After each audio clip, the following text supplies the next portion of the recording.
Makhluk halus. Ah, ada-ada saja. Masa iya ada makhluk halus? Ujar seorang supir yang bernama Jasiran pada temannya sesama sopir pas lagi ngopi di warung. Jasiran sudah lama nyupir dan tidak pernah ada masalah dengan supirannya. Tapi baru kali ini ada yang bercerita tentang makhluk halus. Ia pun tidak percaya. Ngawur, masa ada makhluk halus? Lawong aku sudah bertahun-tahun nyupir gak ada masalah. Omong kosong itu makhluk halus. Berulang kali ia menggerutu akan hal itu. Ya sudahlah. Malam itu, Jasiran pas dapat tugas mengantarkan bosnya keluar kota. Ia melajukan Pajero hitam milik bosnya dengan kecepatan 150. Melesat di jalanan tol yang bebas hambatan itu. Ren, pelan-pelan Ren. Pak Dani, bosnya menepuk-nepuk paha Jasiran, mengingatkan, itu lihat, kamu ngebut. Maaf Pak, maaf. Nggak kerasa Pak. Sepertinya tadi berasa jalan 80 aja Pak. Nggak kerasa. Ternyata 150. Habis jalan tolnya enak banget Pak. Mulus. Jawab Jasiran. Akhirnya mobil itu pun diperlambat menjadi kecepatan 120. Tiba-tiba, Pajero yang dikendari Jasiran disalip oleh kendaraan lainnya. Waduh, jalan 120 masih saja ada yang nyalip. Gila, bisik Jasiran. Sudah, konsentrasi saja Ran. Jasiran pun kembali konsentrasi dengan kecepatan 120. Tapi dasar jalanan tol yang mulus. Akhirnya tak terasa Jasiran kembali pada kecepatan 150 lagi. Pajero hitam itu melesat kencang. Pak Dani sudah terlelap dalam mimpinya. Mimpi akan tender yang sebentar lagi didapatnya. Mengerjakan proyek perumahan di Malang. Mata Jasiran pun mulai ikut-ikutan mengantuk pas melirik bosnya mengorok. Sebentar-sebentar mulutnya menguap.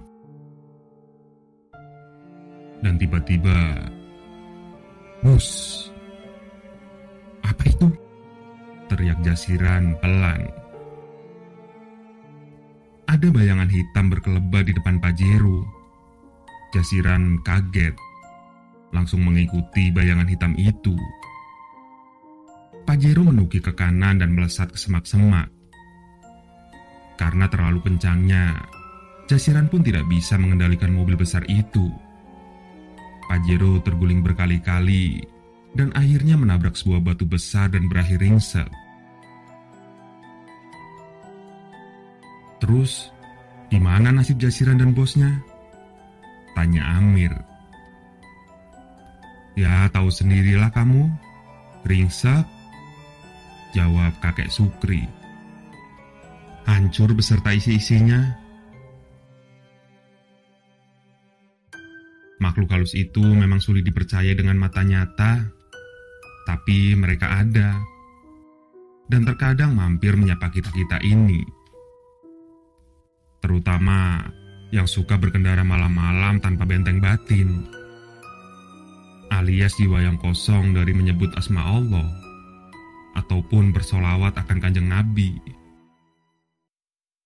Kosong, tidak ada benteng.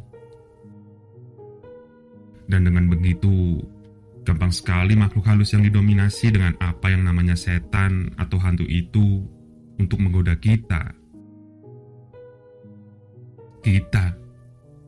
Jasiran dan bosnya kek. Kok kita? Bantah Amir sambil ngenyut lollipop pinknya. Iya cu, jasiran-jasiran, bukan kita. Sambil mengelus-ngelus rambut Amir cucu semata wayangnya.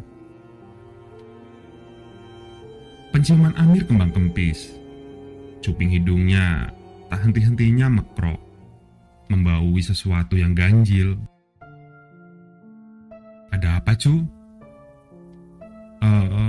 Kok bau gondo ya kek? Gondo mayit? Tanya kakek Sukri. Amir mengangguk. Wah, bakal ada yang mati lagi di tol ini cu. Kakek Sukri kembali memandangi lalu lalang kendaraan di tepi tol. Duduk di atas batu besar bersama Amir cucunya yang tak henti-hentinya mengenyut-ngenyut lollipopingnya.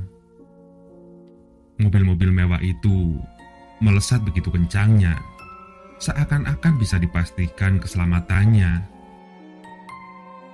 Dan tiba-tiba, Pajero hitam menghantam batu besar yang diduduki kakek Sukri dan cucunya.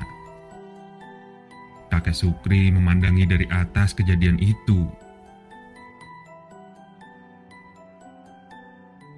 Kakek Sukri duduk bersila di lantai granit hitam dan dingin.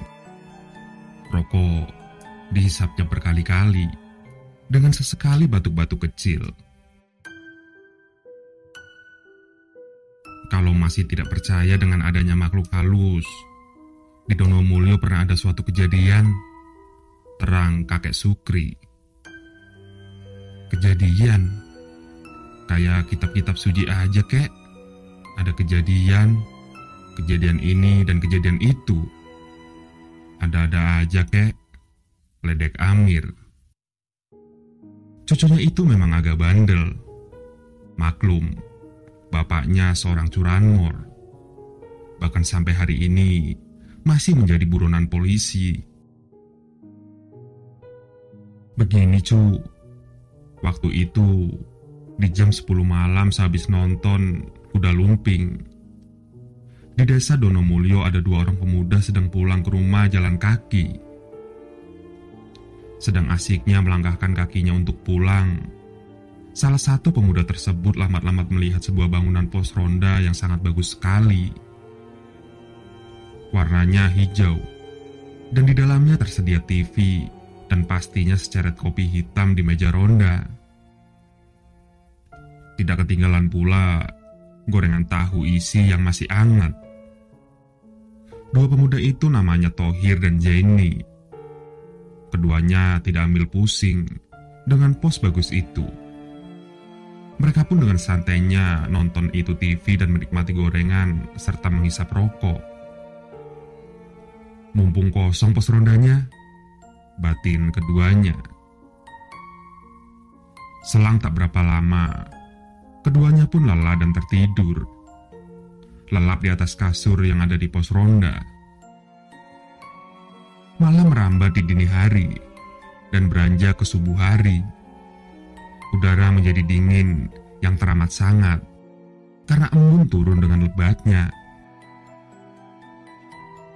Thohir mendekap erat pada Zaini. Zaini pun begitu. Ia memeluk erat Thohir. Dan karena dingin yang terlalu, seluruh tubuhnya basah oleh embun. Akhirnya keduanya pun membuka mata, terbangun dan kaget. Waduh, teriak keduanya. Kok, di mana ini? Di mana? Di kuburan. Kuburan, Hir, teriak Zaini. Thohir tidak bisa berkata apa-apa. Dengan langkah 1000, Thohir dan Zaini pun lari sekencang-kencangnya. Terkadang tersandung-sandung nisan juga. Amir tertawa mendengarnya. Emang lucu ya cu? Tanya kakek Sukri. Lucu kek? Benar-benar lucu. Pos ronda yang bagus dan indah ternyata cuman kuburan. Kamu nggak takut? Ngapain takut kek? Becak juga pernah, Cu. Lanjut kakek Sukri. Amir terdiam. Waktu itu, Pak Jan tukang becak sedang mengayuh becaknya santai. Ia kayu sambil ngantuk-ngantuk karena tidak ada penumpang malam itu. Ia senang karena jalanan jadi aspal halus sekali. Batin Pak Jan. Ia kayu terus tanpa ada perasaan apa-apa. Dan karena kenyamanan itu pun, Pak Jan berhenti dan turun dari sadelnya. Betapa terkejutnya dia pas kakinya turun, tiba-tiba menginjak nisan. Dengan sekuat tenaga ia berteriak dan lari dengan meninggalkan becanya di tengah-tengah kuburan. Amir pun tertawa keras lagi. "Gak takut kamu?" "Enggak. Pernah juga malah lebih besar lagi." "Apa truk, kek?" "Bukan," jawab kakek Sukri. "Cikar." "Cikar? Kok bisa?" Waktu itu malam habis kondangan. Cikar kondangan sambil pulang membawa batu bata. Seperti biasanya, jalannya pelan. Terdengar lecutan pecut cetar membahana mengenai tubuh kedua sapi. Sapi cuma melenguh dan berjalan pelan dengan suara klonang-kloneng di lehernya. Dan tiba-tiba, Cikar berjalan agak cepat hingga kusir yang bernama Pak Lastari itu kaget. Kok tiba-tiba jalannya tidak bergeronjal lagi ya? Alus, aspal alus, batin Pak Lastari. Tidak usah dipecut, sapi sudah agak berlari. Betapa senangnya Pak Lastari. Sebentar lagi pasti akan cepat nyampe rumah. Tapi tiba-tiba Cikar terhenti. "Ada apa?" batin Pak Lastari, dan ia pun turun. "Aduh, apa ini?" Kakinya mengenai sesuatu yang keras. Tubuhnya pun membungkuk. "Hah? Nisan? Kok jadi di kuburan?" Ia pun lari dengan langkah seribunya, kencang sambil teriak-teriak. "Hantu!" Padahal tidak ada hantu. Cuma aneh saja, nisan-nisan di kuburan gak ada yang rusak sama sekali tatkala cikarnya tadi lewat. Padahal cikarnya masuk ke tengah kuburan. Aneh. Amir makin kencang ketawanya. "Tetap gak takut?" tegas kakek Sukri. "Enggak, kek. Tapi suara Amir tiba-tiba melambat. Kok tiba-tiba bulu kuduku kok berdiri ya, kek? Merinding semua, kek." Sembari memperlihatkan tangan kanan dan kirinya yang bulunya berdiri semua. Memang benar, Amir tubuhnya kecil, tapi umurnya sudah tua, alias mini. Atau ia anak stunting, orang modern menyebutnya. Jadi, bulu-bulu tubuhnya sudah lebat. Karena mini itulah, ia jadi berwajah seperti kakek-kakek juga. Tapi suka tersenyum. Amir pun mengkerat dan langsung meloncat mendekap erat kakek Sukri. Minta perlindungan. "Kek, tadi sekilas aku seperti lihat bayangan hitam besar, kek. Amir takut, kek. Sepertinya bayangan hitam itu mau memelukku." Lama-lama terdengar alunan dangdut koplo di kejauhan. Timbul tenggelam suaranya di tengah malam melantunkan desahan senandung Tembang Tresno Waronggono.